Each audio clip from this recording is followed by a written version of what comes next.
Sadhguru, I read in one of your question answer sessions that you were referring that even meditation is not the thing. Like, I mean, maybe it's a confusion to me. Like, Buddha didn't meditate much, though his followers did. I mean, it's just a state of ecstasy which people get into.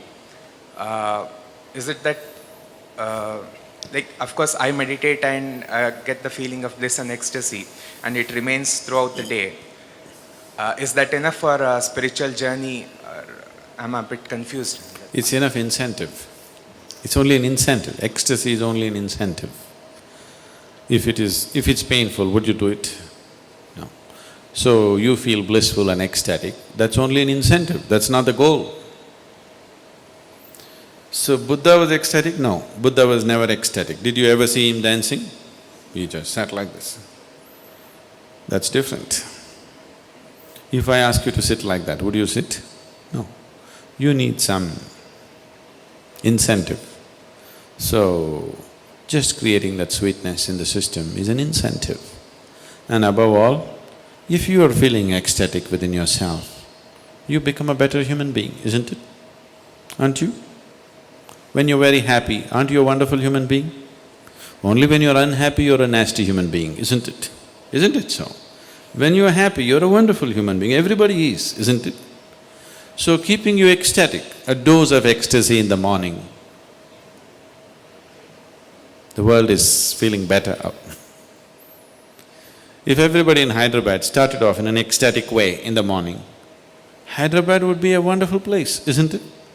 They start with tension, so it's something else is happening. So ecstasy is not the goal of meditation, it is just an incentive to keep you going, because otherwise you wouldn't go. So what is meditation? The purpose of… if we have to look at the purpose,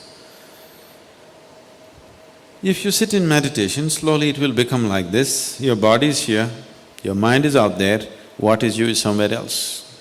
Once these three things are happening separately, once there is a space between you and the body, between you and the mind, this is the end of suffering. Once the fear of suffering is taken away, only then you will keep your instinct of self-preservation down, otherwise you won't keep it down.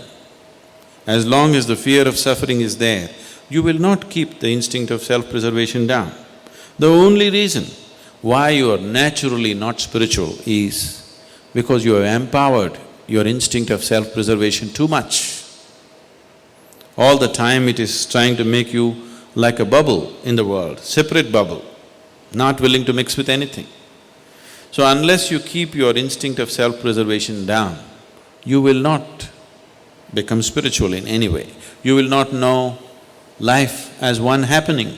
You will always be an individual, trapped. Have you noticed even in your general life, when you're very happy, you keep your guards down? Isn't it so? When you're unhappy, fully shielded. When you're happy, little down, isn't it? When you're very happy, it's all down. Have you noticed this? So this is the reason why you're willing to be happy only among certain people. Because you don't know how to be just happy and still know where to stop life when it has to be stopped. You're willing to be happy only with 5 people in your life because you think that is the only safe atmosphere where you can be happy, because you have always understood happiness as a certain vulnerability. See, just say you walk on the street and you smile at anybody, they look like this. Why? What's their problem smiling back at you? What are they going to lose? They think if I smile, he may exploit me. How will he exploit you? If he comes to pick your pocket, you can stop him. If he smiles, even a pickpocket smiles at you, why can't you smile at him? What is the problem? Just try today and see, just go out and smile. People who look like this, they're surprised, somebody is making me vulnerable to life. They want to go on the street like rocks, they want to go home and become life. Doesn't work. After some time you become a rock there also. If you want to be life, you must practice it everywhere, isn't it? So, Meditation gives you that space between you and your body, between you and your mind. Whatever suffering human beings have known, it has either entered them through the body or through the mind. Do you know any other kind of suffering?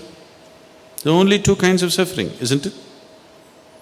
Once you have a distance from these two things, this is the end of suffering.